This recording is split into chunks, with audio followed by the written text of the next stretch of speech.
باللہ من الشیطان الرجیم بسم اللہ الرحمن الرحیم۔ ناظرین کرام، آج ہم آپ لوگوں کو اس ویڈیو میں جابر بن حیان کے بارے میں بتائیں گے۔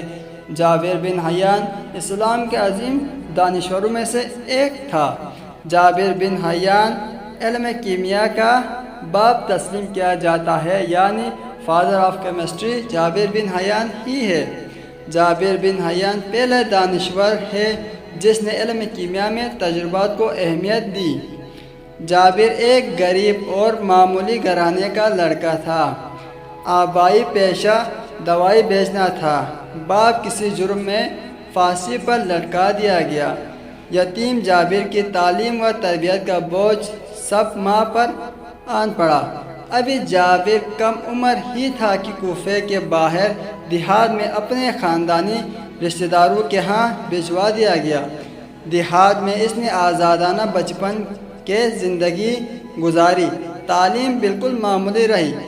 سن شعور کو پہنچا تو کوفہ آ گیا۔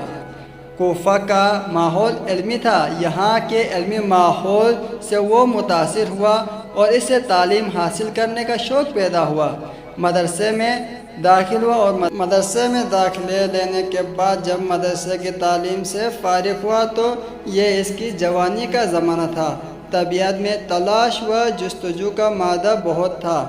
جابر نے کیمیا گری کے دھن میں دوائیوں کی خاصیات معلوم کرنے کی کوشش شروع کی۔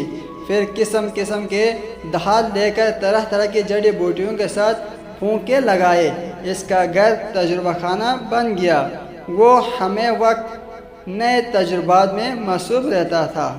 ہارون رشید کا زمانہ تھا اور جعفر برمکی وزیر اعظم جو اہل علم و فضل کا بڑا قدردان تھا۔ جعفر برمکی نے جابر کو بغداد آنے کی دعوت دی۔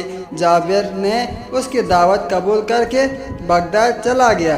دربار میں اس کی بڑی قدر ہوئی۔ بہت کچھ انعام و اکرام سے نوازا گیا۔